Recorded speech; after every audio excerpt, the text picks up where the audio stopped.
All right, Ray, how are we doing? I'm great. How are you? I'm doing so good. Awesome. So today I get to sit down with Ray, also known as Big Ray in BA. Ray represents Droneocle, so I would love to talk a bit about Droneocle, and we said, fair warning to anyone listening, this could go anywhere today. Anywhere, yes. So I've made it no secret online that I've got ADHD, and my brain literally just goes whee, all over the place. So as you listen or watch this, be prepared. It's going to be a ride, a family-friendly ride, but a ride nonetheless. So anyway, what do you want to know, man? Man, I would love to talk a bit about Droneocle. I drone photography, videography. What do you do? Who is your demographic that you're working with? Sure. So what I do is a lot of B2B work, business to business. My passion is to tell someone's story. I want to get people as excited about a business owner's business as they are about their business. How do I do that? I take awesome photos and film and develop it in a way that's like, man, that pizza place looks really cool. I want to eat food from there. So it's like, how do you do that? And really for me, I will shoot something until I have an emotional feeling to it or with it. I'm a big sucker for sunrises and sunsets. I think they're beautiful. It speaks to me as a human, as an artist. It has colors. I like bright colors. Maybe I'm a little fruity, but that's me. And so anyway, I try to piece all those things together into a graphic that I can give to a client that they can use as a marketing tool. That's so a lot of words to say, marketing tools. Yeah. Yeah, no, that's so cool. I mean, we're at She Works right now in their podcast studio, and I was able to see just before this, see some of your artwork and see a piece that you had shot across the street at Water's Edge Winery. Yes. And the other piece was shot by the Metro Merch. And what else is over there? What's that area like? Yeah, so where She Works, we're at 101st and Elm in Broken Arrow, known as New Orleans Square. Mm-hmm. So I was a huge fan, and I'll probably get beat up for this. Not everybody loves the renovation done at New Orleans Square. I'm a huge fan of it. I like the blue blob, as it's called, in the middle of the road. And so I've used that as subject matter in some of my own artwork that I use for myself as marketing. That particular piece was at my first art exhibit last year at the Museum of Broken Arrow. The same as the other piece that's up here now. Both of those were in my art exhibit. So I look for things, again, that speak to me. And if I get some sort of emotion when I'm shooting, then I as an artist, I want other people to feel something when they look at my art. If there's no emotional connection, in my opinion, you've kind of failed as an artist. Yeah, yeah. And I hold myself to that standard. Yeah, and it's about the story that you tell, the emotions you evoke in people. And yes. That's so cool. I mean, and I can't imagine how surreal it is to see your pieces in a place like this or in the museum or on a magazine. Dude, it's every victory for me. For one, I work hard to keep myself humble because I know I've got a personality. I'll get a big head and I'll turn into a jerk. I never want to be that person. And so I take everything as a huge win. I get like little kid excited when they get that triple scoop of ice cream for the first time. Like, oh my God, mom and dad said yes. Right? I want to feel that level of excitement with every victory. So even when that piece was purchased and put up in here, it's like, oh my God, somebody liked this so much. They wanted to showcase it in their business. Mm-hmm. That's a huge win for me. And where I've got plenty of pieces up and around, at this point, I never want to lose that excitement. That drives me to keep pushing harder and learning more to create even better art. Yeah, that's so cool. I mean, I've felt that a little bit with the Best in BA stuff with some of the winners. I've seen a few who have it on their door and have it on their website, and although that doesn't equate to a monetary outcome, I'm just like it's building towards something that people want to put behind. It's not art, but it's a story, it's emotion, there's some pride behind it, which is so cool. You absolutely. So when I got the email that said I won a Best of BA, like, oh my God, people like my stuff. They voted. People took the time to go vote, and more than just one. Yeah. It takes several people or many people. Yeah. Giving their time to support their favorite business, and for me to get one of those, it's like feels incredible, dude. Yeah. And so of course I put it on my Facebook pages, my personal, both my business pages. And I'm like, hey guys, I got this thing. I felt really special. Yeah. So thank you for putting that together. That's something we needed in Broken Arrow. Now we have it. So build the hell out of it, dude. Let's keep it going. Yeah, man. It is so exciting. It is so cool. I mean, and you and I were able to connect kind of on a funny vein. Oh, that was a good day. You don't often get a FaceTime butt dial, and I answer the phone to some random Oklahoma number, and I FaceTime. Okay, right. I'm gonna answer this, and it's someone's pocket. And his pocket's talking, and then eventually we had about a 45-minute conversation, and it was great. Yeah. So shout out to our mutual friend, Scott Mose.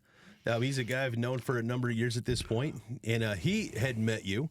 And he's like, hey, Ray, there's this guy in Broken Arrow. You need to meet him. And he shared his contact information. And I think he said he was going to message you. He's like, here, I hope he doesn't mind me giving this to you. He's like, give him a call. I'm like, yeah, I'll give him a call when I get home. We were at a networking meeting. So shout out to Forward Networking and Broken Arrow, by the way. And so I got your contact information. I was walking out of where we meet to my truck, and I heard my pocket talking. And I'm like, that's weird. It's happened to me before, but not so often. I'm like, okay. And I pull out my phone, and there's a face on it, and it was yours. I'm like, who is this person on my phone? And then you're like, hi, this is Jake. And I'm like, from State Farm? That's what went through my mind. And then I looked at them, I'm like, oh my God, this is the guy. I literally just got his number from Scott like 15 minutes ago. I felt terrible, so you were so chill about it. So thank you for your kindness through that. But I think it worked out great. Yeah. We went and had lunch at the Bison. Oh, yeah. And then we've, spoken several times since. And I think it's just cool how things work out. Yeah, 100%. And that's, something I've really, really loved. And another reason behind all of this is the Broken Arrow community is incredible. I've been blown away. Even just like the events that shut down the street in the Rose District or in New Orleans Square area. Right. I know I bumped into you at a car show, or it was some event in the Rose District. But I bumped into you. You were doing some video there. Yes, the Chalk It Up event. Yes, sir. Yes. So that's put on by Arts at 302. Yes. They bring in the chalk artists. To put their stuff on the street, then all the vendors come and line up, and so you were there. Yeah, but that's stuff a like cool that's event. Fun, dude. Yeah, well, and even the opportunity that it gives business owners to promote them, like Phoenix Financial was a sponsor of Best in BA, and they sponsored an artist's spot, and they did a beautiful, beautiful portrait of a phoenix, which was like their logo. Right. So it's like not only is it cool art, not only is it a cool event, it's also promotional, and it's really cool to see that collaborative. Yes. Effort. I think we need more. There can never be enough of that. No, never enough. It's being an artist is tough enough as it is, but when you do get people that value what you do and are willing to leverage their business to promote that, there's not a better feeling, dude. Mm-hmm. I guess there is, but it feels. All I'm trying to say is it feels really good. Yeah. And it's excuse me, nice to have that level of support. Again, that's something that pushes me to keep doing bigger, better things. I never want to be satisfied. There's always, okay, this is really good. What can I do better? Yeah. So what are some projects that Dronacle's done recently or you have coming up? Just kind of what's the current trajectory of the business? Yep. So I have found over the years that I get most excited about construction projects. I won a Telly Award 2 years ago for being a part of a production for Cowan Construction, their 125-year anniversary video. So I partnered up with my friends at Bound for Glory Productions, local filmmakers based out of Tulsa, and we spent months putting this video together. Still to this day, the largest project I've been on. My shot list was 39 locations in Tulsa and Oklahoma City and surrounding areas. So it takes a while to get to that many spots. But we put together just an amazing, I shot drone footage, turned over my assets to Nick and his team to edit. They developed a beautiful video. So highlighting things like that, crane videos. Oh my gosh, I'm like a little kid at the toy store filming cranes of any kind. progress videos. Like one of my big jams that gets me excited are hyperlapse clips. And to shoot a hyperlapse video over X number of months to stitch it together to show a building before groundbreaking to when it's finished, and you see all of that in 90 seconds, that's cool. And I get to look at that. It's like, bro, I did that. Yeah. That feels really good. You know, like a craftsman, they build something from wood or whatever, and it feels really good when you see the final product. I don't get that tangible thing that I can pick up and hold. I get to look at it and see it and hear whatever audio comes with it. And so for me, that win, it's like, that feels really good. I was blessed with a skill set, and I get to utilize that to create a result and give that to somebody. And hopefully they, again, connect with that as much as I did putting it together. That's so cool. Yeah, I mean, it's a really cool industry, and I still feel like, yes, there's probably more people who do it now than there once was, but I still think it's niche enough that there aren't many people in the area who do what you do.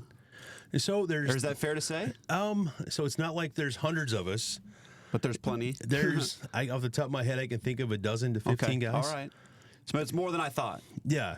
So, like, I'm going to give a shout out to my bro, Damon. Damon's Droneography. You know I love you, dude. You're my guy. And realistically, I wouldn't have a photography thing at all without Damon. Forever, I was focused on film only. That was my thing. That's what made me excited. And can I share a story? Yeah, please. Is that allowed? Yes. So, I want to say 6, maybe 7 years ago at this point, there was a weird dust storm coming into Tulsa. And I told my wife, I was like, I want to go try to get a picture of this with the drone. And she's like, all right, cool. Like, are you going to film it? I said, no, I want to get a picture of it. And which for me at the time was kind of odd. That wasn't my thing. So we rolled into downtown Tulsa. I wanted the Tulsa skyline, you know, with the sunset and the weird dust in the air, which was there. Very much reminded me of sunsets I've seen in like Arizona, Southern California, the desert area. We had that effect in Tulsa. And I rolled up to this parking lot, and I see a dude flying a drone. And I was pulling in. I told my wife, like, I wonder if that's Damon, because I followed his stuff. I showed her. And so I walk up to the guy. I say, hey, man, what are the odds you're Damon? And he's like, yeah. I'm Damon. I'm like, well, I'm here to fly too. I want to get a shot of this sunset. And he's like, what are the odds you're Dronical? Like, how do you say that? And I said, Dronical. He's like, oh my God, I follow your stuff. I love your videos. And we instantly connected. We exchanged contact information, and we started chatting. And he encouraged me at that point. He's like, dude, you do good film work. And he's like, why don't you take more pictures? And I'm like, it's not really my thing. I don't think I'm that good at it. And he's like, man, let me spend some time with you, show you a couple edits, and see if you just don't kind of take off with it on your own. And I think a couple days later, whenever it was, we probably had a 3-hour conversation on the phone, and I was playing in Lightroom. I hadn't used Lightroom that much, didn't know anything about it really. And I saw my raw images. And for you folks that don't know what photo raw is, Google it, see what photos start with, and then see the end result. After you see a photographer, you might really understand the work that goes into an edited photo when you see what we start with. It looks like meh, right? And so just after a few tweaks, I was like, oh my gosh, this is awesome. I learned I could do so much more with the colors than I could in film. I mean, film color edits way differently than photo edits are. And I'm not a colorist by any means. I get the basics color grade correct in the videos I shoot. But photos are so dynamic. You know, anyway, I don't want to nerd out on that. But I fell in love with photography through Damon. And he invested hours of his time over a few years until I got good enough, or I thought I was good enough to do something with it. And in the meantime, we met other drone photographers. And we built like our own little nerd family. I call us our nerd family. So we have a meteorologist in our group. So shout out to my friend Lacey. She keeps me not dead when I'm out getting lightning photos, because I'm very much addicted to lightning photography. I can look at the weather apps and get an idea. More than once, Lacey's like, dude, you've got 3 minutes, land your drone, go hide. And I listen to her.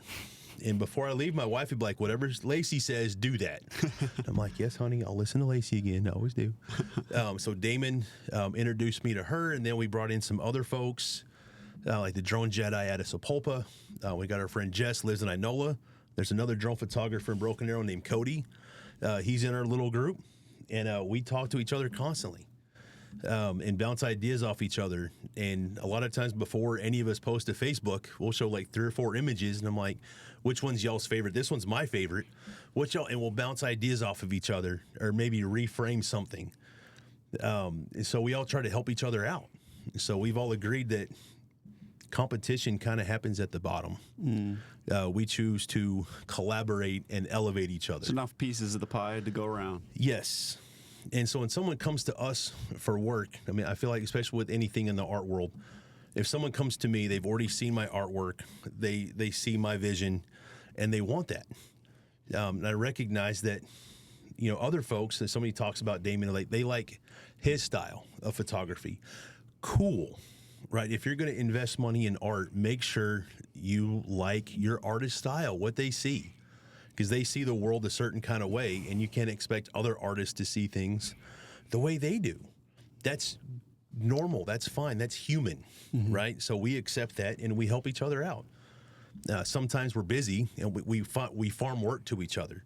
If I can't do something, or if I'm out of town with the family, like, hey, like I can't do this next week, but here's 2 or other 3 people I trust. I give them their contact information. That's cool. So it's like we all, like I said, we're legit a nerd family, dude. And it's a beautiful thing. Well, that's cool. Yeah, I mean, that's one of the things that I've seen in you since we've met is just like you seem really good at like forming community and being very relational and intentional, which I have a lot of respect for. And that's, well, thank you. Yeah, 100%. And I think that's one of the things that we really, really need. And again, I not to sound redundant, but that's what I'm trying to do with this is not just make a competition that couple people get to feel happy that they won. Like, that's amazing. That's great. But how can I make it something that people are happy to rally behind? Even if they're not winning, they're like, best in BA, that's sweet. They're doing these campaigns for the community. They're rallying businesses together. And, I think having groups like that, even like the networking group we were at this morning, amazing, like so needed. I don't think there can ever be too many networking groups, too many groups. And they all fill different facets. Some are more corporate. You get it done, and some people love that. We're here to trade business. Great. Some people, we want more friends. We want to be more relational. And I'm trying to fall in my lane with how that goes. But I think there's so many different opportunities, and the more stories I hear, the more ideas come to mind. And absolutely. And you're in a unique position to hear from a lot of business owners, because everyone's going to have a different perspective. You get 5 taco trucks serving very similar things. They're going to have 5 very unique approaches on how to do business. Sell the same product, same stuff, same customer base, but 5 people with 5 different backgrounds, 5 different visions. And there's going to be a lot of similarities, right? In the Venn diagram, there's going to be a lot of stuff that connects in the middle. But those outside things, and maybe if they traded, that they could help each other grow. Yeah. Right? But like, I don't know, I don't run a taco truck. I'm just talking. But I can see that level of community in amongst, folks that are direct competitors in a market space.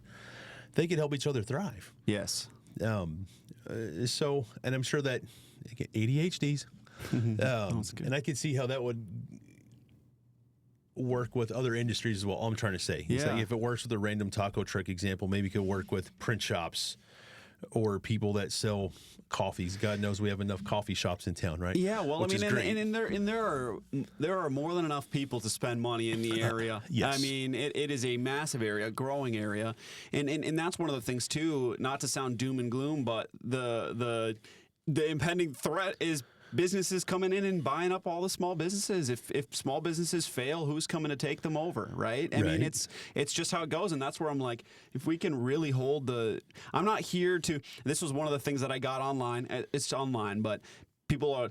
We don't want things to change, this, and this. I'm not here to shake things up. I'm not here to change things. I'm here to help the businesses who are here to even deepen their roots here, to even deepen their roots and help their community more and more. There are so many businesses who just do not have the time to market. They don't have the time to think about video. They don't have the time to think about any of this. How can I help? Hey, you need to meet this person, and here's a collaborative marketing effort that I can help you on. No, like, there's so much opportunity. There is. And so where I have drone, and I leverage Droneocle. You mentioned Big Ray and BA. Yeah, we are going to have to talk about that. And marketing is something I'm still very much learning.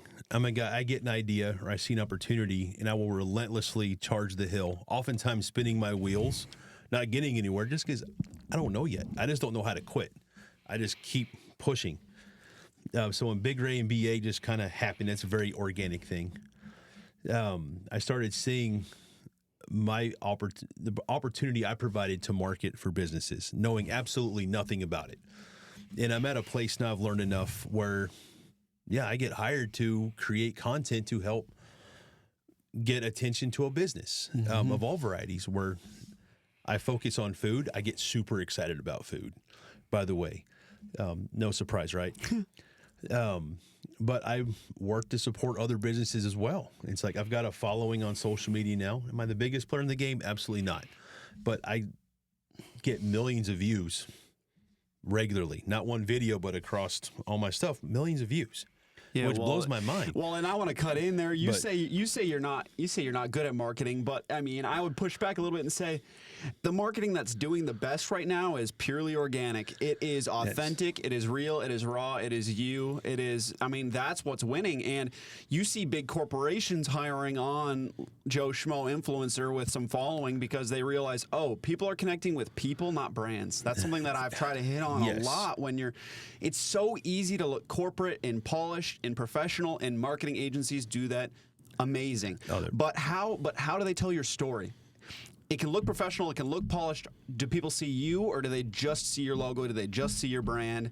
And that's so important. And I'm not saying everybody has to pick up a camera like you do and go eat some food, but right. And it's one thing to be successful because you went to school and you learned it, and you make a lot of mistakes. I didn't have any of that, bro. Well, I mean, in the schooling for it, I went to school for it. I didn't learn any of the stuff I'm doing in school. Gotcha. It's I did get some years before Big Ray and BA. I had Biggest Ray on YouTube, and I didn't even really care about YouTube until I wanted to learn to fly a drone. I'd watch a couple of tutorials, like how do I fix my kitchen sink? How do I make lasagna? Just basic stuff, right? And I didn't do a lot with YouTube until I started flying drones. And I'm telling you this to get to the next thing. So watching tutorials on how to fly, knowing nothing about drones. When I wanted to race drones, I could care less about camera drones at the time. So I bought a drone, and I got really good at flying it until I crashed it one time, and it stopped working. I was good, but also not good enough. Yeah, I've crashed one too. So it's on my wall as wall art now. I never want to forget where I started, so I have that in my home office.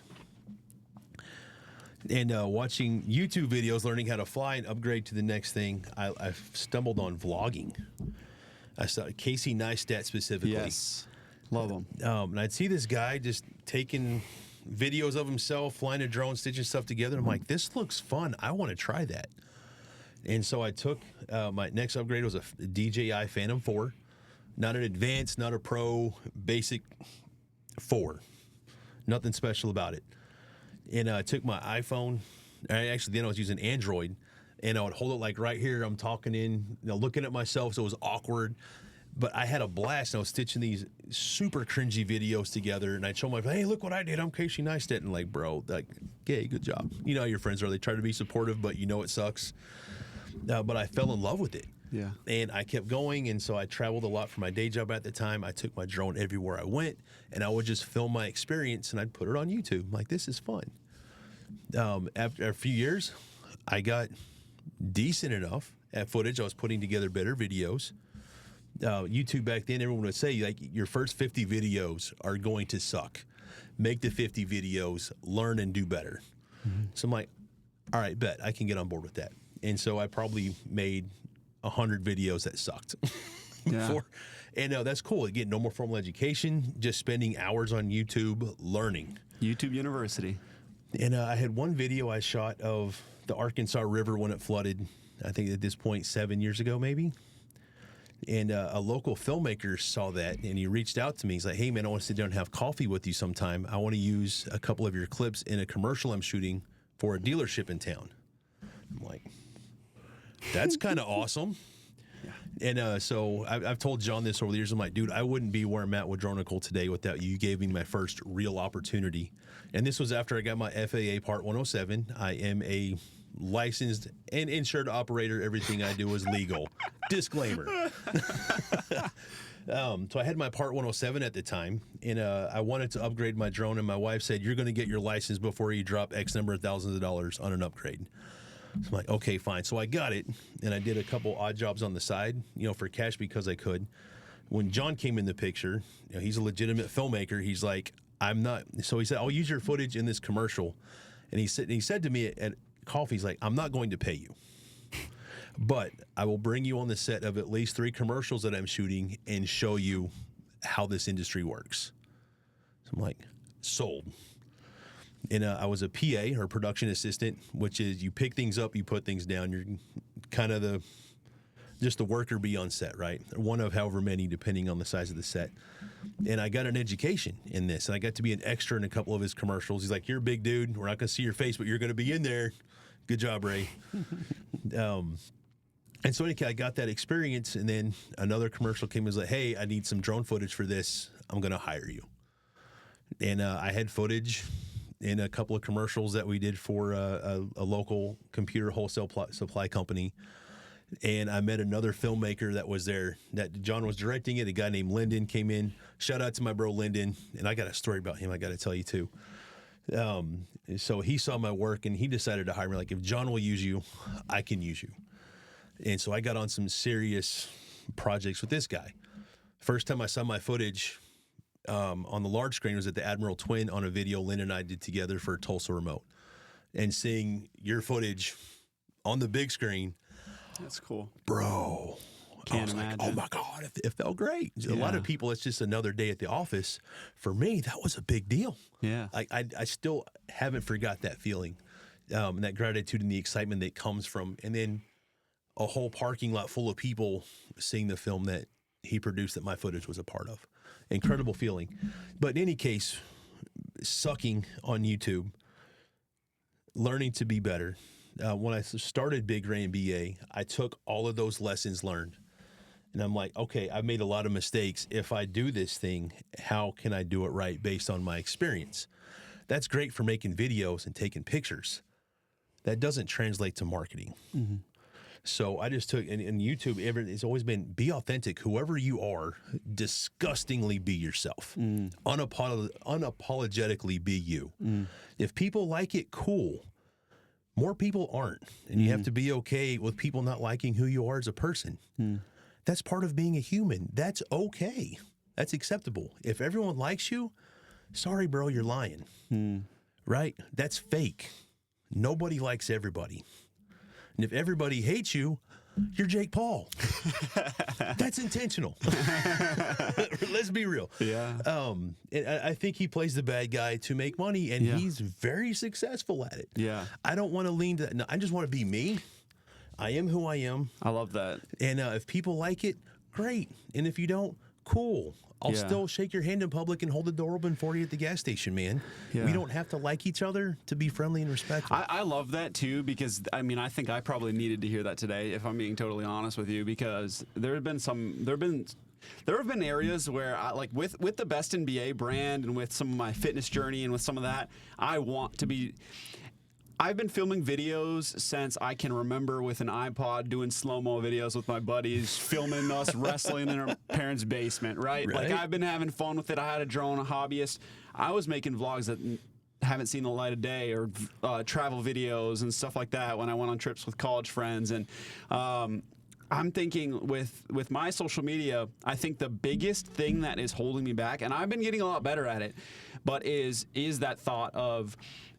I share a lot, but I definitely hold back a bit of my personality, or I can be a little bit fiery at times where I'm kind of a tell it how it is. It's going to offend people at times, but it's my convictions.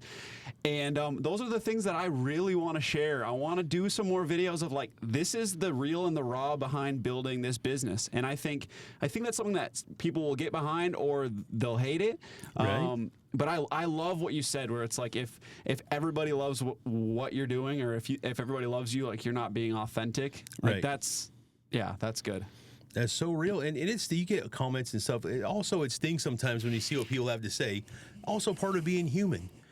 But I'm at the age now. Like you step back and you see what people say, and you have to realize hurt people hurt people. Mm-hmm. So you said something ugly about me. It's like, well, okay, cool. You had an opinion. Congratulations, you're an adult. Mm-hmm. But also, it's like, you know, I kind of feel bad for people. Because if you were having a good day, if you were happy, if something bad didn't happen to you, would you ever have said what you said? Mm-hmm. And so that puts me in a place to have compassion. I'm also human. I get mad as like, you bleepity bleep, bleep, bleep. I can't believe you bleep and said that. Mm-hmm. It's a family-friendly show. I'll say bleep for you. But then it's like, no, Bad Ray, that's a knee-jerk response. That's an emotional response. You're about to be 45, bro. You should be beyond that. Just step back, see it for what it is, and it's like, Lord, please help them have a good day. Yeah. And I'm not here to push religion or faith on people. I share my journey. Yeah, for sure. And I'm a terrible example of my faith, but I have one. And so I choose to work to be like that. Yeah. And so I feel like by putting myself out there, it creates an opportunity for someone who's having a bad day to vent. And I may be the only person that shared a positive vibe towards them or said a prayer for them that day. Mm-hmm. And it's like, thank you, Lord, for giving me thick skin. Mm-hmm. I can take it.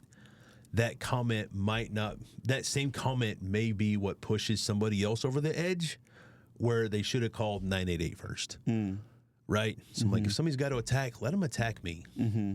Whatever, dude. I can take it. I have a good support system. I have great friends. I can go vent to somebody.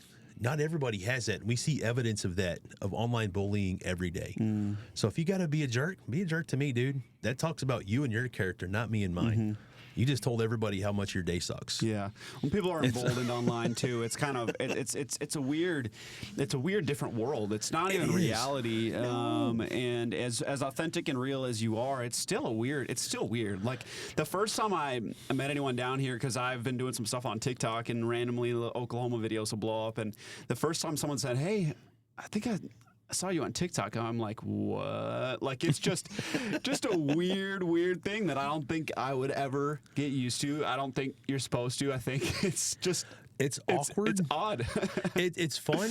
And at this point, at least once a day, somewhere in Broken Arrow, Tulsa, or even out of state. I've been on vacation with my family in Dallas last year. I got approached at IKEA. Like, oh my God, it's Big Ray NBA. And I'm like, is my phone on in my pocket? No, it was a person like, hey, how are you? And it was a fun experience, dude. I like that. And I got to share this with you, man. This is a nugget I held on to for years, not knowing I would ever use it. I met Garth Brooks, and this is going on 17 years ago. I remember it was the first year my wife and I were married. June will be our 17th anniversary. Wow. So a long time, right? And we're at a little restaurant called Hugo's having breakfast, and he was in there with his two daughters, and people just kept coming up to him. And every time, without fail, he would stand up, stick it, it's like, hi, I'm Garth Brooks, nice to meet you. I'm like, bro, the entire planet knows you're Garth Brooks. Right. But it struck a chord in me. It's like, this dude at this level showed so much humility. That meant a lot to me. When I was a kid, like Garth Brooks, that was my first cassette tape at 8 years old, was Garth Brooks. So lifelong fan. And that was the first time I had seen him in person like that. I'd seen him in concert, very different, but to be in a small restaurant in Claremore with this guy, that was a huge deal for me. And even at some point I walked up to him and I'm like, hey man, I want to say hi, you're my first cassette tape. He stood up, shook my hand, he's like, hi, I'm Garth Brooks, nice to meet you. And it was very friendly. And I told myself that if I ever get in a spot anywhere in my life, I want to be like that. I was shown this thing that meant something to me. And where Broken Arrow, sure, whatever, a few people recognize me. I'm always like, hi, I'm Ray. Nice to meet you. If somebody comes up, I want to extend that which was extended to me by like a legit global household name. So, Garth, if you happen to be seeing this, thanks, homie. If Garth is seeing this, I don't even know what we would have done to get that. Right. And we take what we're given in life, and if it means something to us, we want to give it back. Yeah. Right. So I've been blessed with an opportunity to get recognized, and I want to give that back. I really strive when I meet somebody anywhere. I want them to leave with a positive experience. And I'm going to use my retired dentist as an example of that. You don't get excited to go to the dentist, but I looked forward to seeing Dr. Kasler. He had a way about him. I felt good about being a human after just a 2 or 3 minute conversation with the guy. He was so genuine, so caring, and it's like, wow, I just feel good after talking to a guy that stubbed a needle in my mouth. That's not expected, but that was just him. And so that's another individual. I want to give that when somebody, even the clerk at Quick Trip who doesn't know who I am because they rotate all the time, right? They're busy. I want them to have a good experience when I just buy my sweet tea. Mm-hmm. I always want to deliver that. And I think sometimes my ADHD prevents me from doing that because I go squirrel on a lot of things. I'm having a conversation. I'm like, oh, I hope they didn't think I was ignoring them or some weird thing. But I want to provide a positive experience to any and everyone I encounter. Mm-hmm. And that's because of examples that were given to me. I didn't come up with this. I'm not the smartest guy in the room. I just experienced positivity, and I want to be able to pay that forward. And I want to do that in real life. That's who I am on Facebook. When I create art, one, I get to highlight what God made. I didn't make the sky. Right? If we're to believe that there's a creator or whatever you believe in, some other entity made that. I just get to take a picture of it and frame it with something else and be like, bro, that's cool. Mm-hmm. Right? My art is capturing somebody else's art. Mm-hmm. If I'm to be real about it, but I get to highlight that. That's cool. So I feel like I've become a sounding board for what other people have done. And I hope that somebody can grab a hold of that because they saw it for me. It's like, man, I had a great experience with this guy. I want to pay that forward to somebody else. That's good. And that drives me to do what I do. That's my heart behind everything, is I feel like we're here to serve. And if everybody helps everybody, then is it ever really that bad? Yeah. That's so good. That's like a mic drop sort of statement. But I definitely before we close out, I wanna direct people to, if somebody needs drone work for their business. Yes. What industries are you looking for, and how do they start moving on a project? Yeah, absolutely. So where my passion is in the construction industry, right? Progress photos, architectural photo film, any of that, that's where my heart lies. So any local business owner that really has a brick and mortar, right? If you need marketing material outside of what most crews can do, I specialize in the drone arts. You can find me at Droneocle.com. You can find me on social media at Droneocle, or you can send me an email, info@Droneocle.com. And if you Google Broken Arrow Drone, I get the top result on Google. Easy breezy to find me. Awesome. Well, thank you for the conversation today, Ray. Yes, sir. Thanks for having me, dude. Yeah. It's a lot of fun, man. Yeah. So you're a great guy. Shout out to Jake, dude. He's super easy to talk to. Just an overall nice guy. And thanks for hosting this conversation, man. I appreciate it. Yes, sir. We'll do it again. Absolutely.